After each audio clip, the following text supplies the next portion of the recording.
Hi everyone, I'm really glad to see so many of you. We've had some awesome speakers today. We started with Magnus this morning talking about tapping and meditation. Just wanted to do a quick check to see how many people have actually heard of tapping. Okay, most of you have heard of it. How many of you have tried it?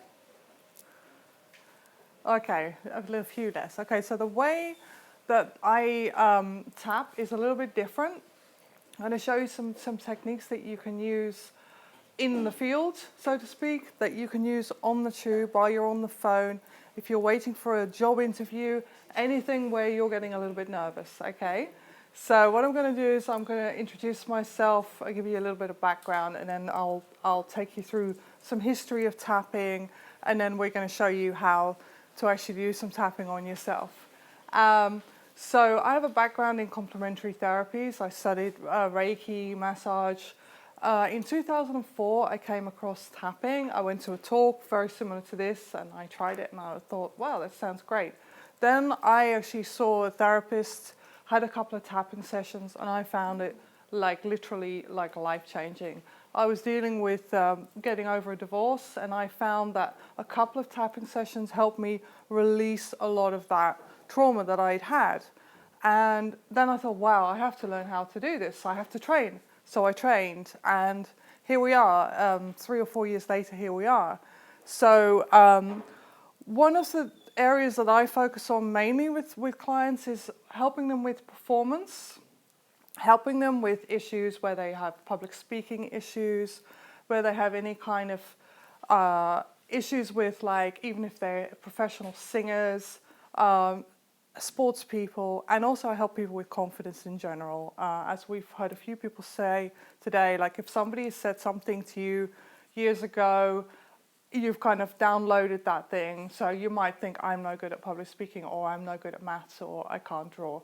All those things are limiting beliefs that we all work on with tapping. So one of the things that happens, for example, if somebody has a public speaking phobia, is that the brain's primitive alarm system will kick in. So this is the alarm system that if an animal is being chased in the wild, it knows it's in danger. So the body goes into fight, flight, or freeze. So what's happening is that a lot of the blood will go to the muscles. A lot of adrenaline's released, cortisol's released, and either the animal runs, or it fights, or it freezes. So if you're late for a job interview and all of a sudden you're stuck in traffic, that same reaction happens in your brain. Only those chemicals have got nowhere to go because you're stuck in your car, unless you actually get out and beat the person up who's in front of you, which has happened. So tapping is a way of releasing calming that primitive bit of the brain, the amygdala, where all those stress responses are produced. And they've actually done some studies measuring the cortisol level in the saliva actually after tapping, and within minutes it goes down by about 20%, so it's quite significant. The other thing that happens is when people tap is that serotonin's released into the brain, which are your feel-good chemical, so it's a good way of relaxing you really, really quickly. So I'll tell you a little bit about the history of tapping very briefly. It was discovered by a clinical psychologist who was working with a woman with a water phobia, severe water phobia. If she went anywhere near water, her fight or flight system would kick in massively, and she hadn't apparently had a bath for very long. She was terrified. He couldn't work out what the cause of this trauma was, and he'd had several sessions with her, and no progress had been made. Then one day he asked her, where do you feel that fear in your body? And she said, I feel it in my stomach. And he'd been studying acupuncture and acupressure. And he got a brainwave and thought, why don't I get her to tap just on this point here, which is with the stomach meridian? In traditional Chinese medicine, each meridian energy line is associated with an organ as well as an emotion. The organ is the stomach, the emotion is fear. He got her to tap there, and all of a sudden she said, it's gone. She went outside, there was a swimming pool, she started running over to the swimming pool, and he was like, Mary, remember you can't swim. And she started splashing water on her face.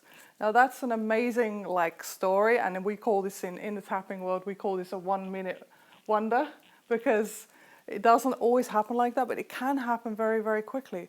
So what had happened is her association in the brain with water equals mortal danger. Somehow that association had been broken, that neural pathway had been kind of cleared in a way by tapping. So this is just awesome, right? So now there are a lot of different uses for tapping. There are the way where you could talk and you say, even though I have this problem, I deeply and completely accept myself. There is different styles of tapping. My style tends to be more, I just tap, because normally whatever happens is your feelings are tuned in. Whether you're saying the words or not, your feelings are already tuned in. If you're on a crowded tube, for example, and you don't feel very comfortable, all those feelings are tuned in. So the thing I'm going to show you is how to do some tapping in any situation and we're not going to be doing a lot of this kind of tapping, because not many people will want to do this on the tube, although I sometimes do. So I'm going to show you some techniques of how to do some tapping without that many people noticing what you're actually doing. So there's several points that you can use where nobody would really know what you're doing. So the collarbone point that Magnus showed you this morning, which is just underneath the collarbone. If you want to try just finding it, there's a point there, it's like a little hollow just under the collarbone. So you can tap that point, or you can also just rub it, or just hold it. So that's a really nice way of just kind of calming yourself down without anybody really noticing what you're doing necessarily.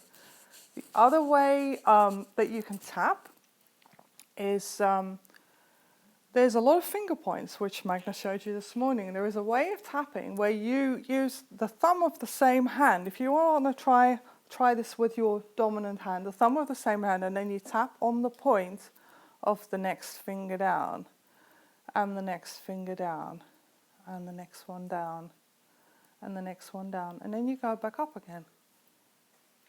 And you could be talking to somebody. Hi, Magnus. You could be talking to somebody on the phone and do this, especially if, Alex talked about this morning, if you have some a bit of charge with that person, if you're having a bit of a difficult situation with that person, tapping like this, while you can add it to your everyday life. So you could add it while you're having that conversation with that person. You can do some tapping while you're on the phone, right? You can do some tapping in the loo before your job interview. There are lots of ways you can use it. What else did I want to tell you? There are some amazing uses of tapping now where people are going to places where there's been severe traumas. There's an amazing charity that go to Rwanda and help victims of the genocide there, and they do group tapping together, and they're finding that the trauma, the collective trauma, is going down. So they're teaching orphans and victims of the genocides to go out there and then teach other people how to tap, and it's spreading. Two colleagues from the States and from Australia have just been to the Philippines and have done another project with people after the last disaster. So there's some really interesting uses of tapping now. A lot of people, sports people, are actually using tapping too. I would love to work with Andy Murray. I think he could do with a little bit of a tapping session. Because I think very often what happens is sports people have to stay in the moment, and that's a really, really tricky thing, especially when you have a lot of past trauma, stroke, public humiliation, which can be quite crippling. And especially having the whole disapproval or approval of the whole nation hanging on how well you do as well is obviously a major thing. What else? Oh, I'm still tapping, by the way. what else do I want to tell you? So there are, does anybody have any situations that they would like to try some tapping on? Any situations where they feel particularly stressed, like in their lives? Any issues that they've had where they felt quite stressed and where perhaps they would like to get a bit more clarity and presence? Yeah. This could help me, but sometimes I feel when I'm among certain people, I feel sort of inadequate to those type of people. You know, people I've worked with, I feel almost like what I have to say isn't of value, and I should only be kind of listened to them. Well, yeah, absolutely. Yeah.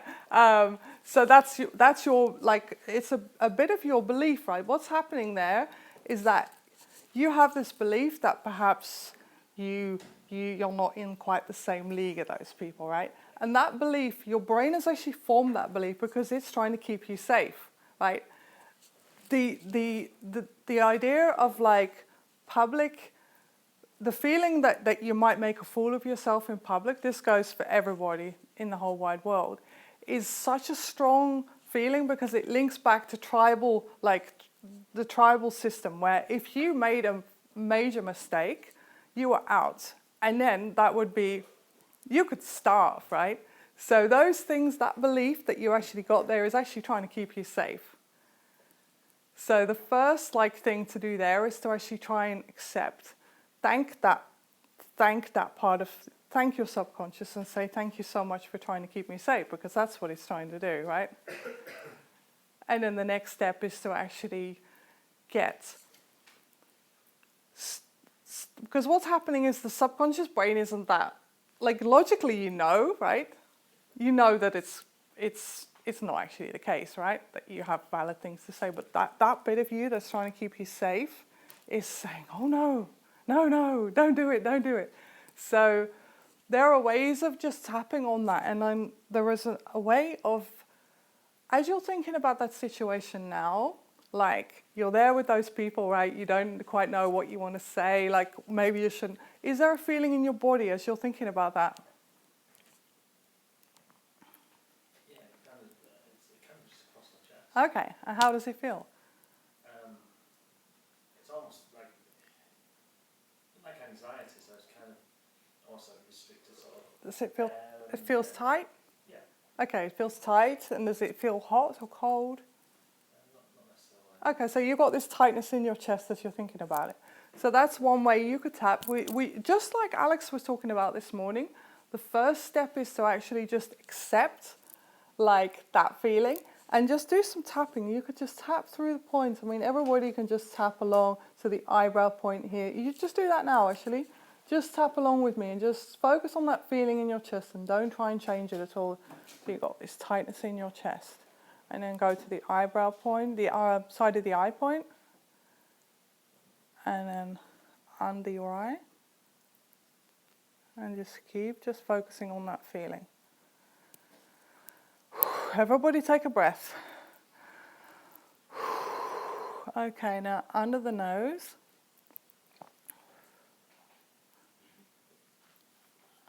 A chin point.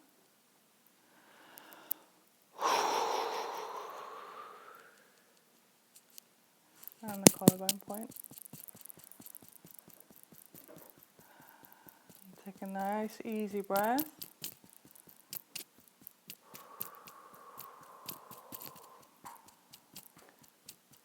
Alright, and just focus in and back that area of your body. How does it feel? It feels more relaxed. If I'm thinking about the situation, that it's maybe a specific situation. Yes, absolutely.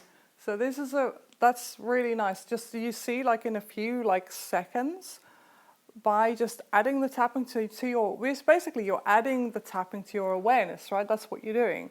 And you can do that with anything. You can do that with a feeling, like you have a physical feeling. You could do it with an ache or a pain.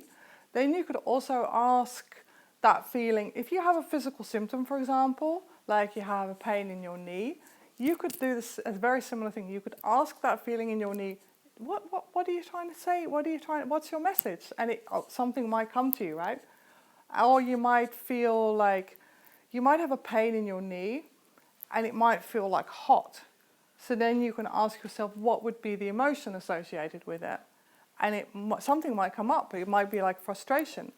And like all these things, your subconscious and your brain knows everything, right? And it's just a way of asking without too much pressure. Things will pop into your mind, and then you can just work with all that stuff. And it is quite incredible how it works. So yeah, thank you for that. Yeah, awesome. Anybody have anything else? Have anything? Yeah. It's not about having anything, but in the beginning, he was basically talking as he was doing it, but you're doing it without talking. Does that map? No, basically what's happening is like whenever anything's happening, like your feelings and thoughts of what's going on in your life is tuned in, okay? So you could have your attention on a tightness in your chest. You could just have your attention on it. Or you could be saying this tightness in my chest. Are you with me? It doesn't actually, for the brain, it doesn't actually make any difference because you are adding that relaxation, that smoothing of your system, adding it to the feeling. So you don't really need to say anything? You don't need to say anything. No, that's a really good point. Thank you. Yeah, so you don't have to say anything. The other way you can tap is just as you're walking down the road, you can just tap and tap and tap on any points without consciously thinking of anything, because most of your issues are tuned in the whole time anyway. So that's another way of tapping where you can just tone your energy system as you're going about your daily business without concentrating on any particular feeling. One of the things that happens with traditional EFT, sometimes people get stuck on the words. They say, well, yeah, but I don't know what to say. I don't know what the words are. So this is actually a really good way of adding the tapping to your daily routine, and you'll find it smooths your system out, and it just it makes you more relaxed. Like when I get into a proper tapping session, I start yawning just like Deborah's doing there. And what's actually happening is like when I tap a lot, Magnus can testify to this. When I tap a lot, I start yawning and my eyes start watering because I get so relaxed. I have so much serotonin going, being produced in my brain. It's just, so it's a really awesome way of like chilling out without having to take any pills, basically. Does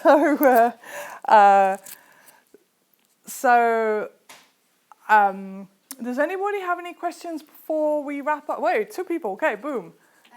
So at the beginning, you had a story about the pain in the stomach. Yes. In the head. Yes. So is there any way to go a specific place to tap, and how do you find out about it depending on where? Yeah, that's a really good question. Thank you. So the stomach meridian, this point here under the eye, is really, really good for anything where you have fears, okay?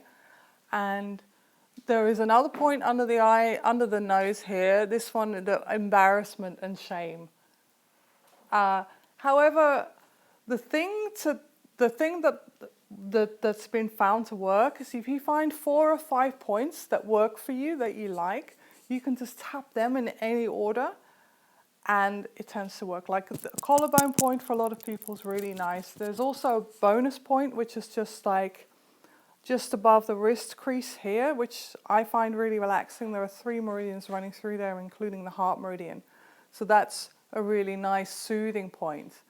And the way to tap is you don't have to tap very hard. You just have to be able to feel it. You don't have to poke yourself too hard.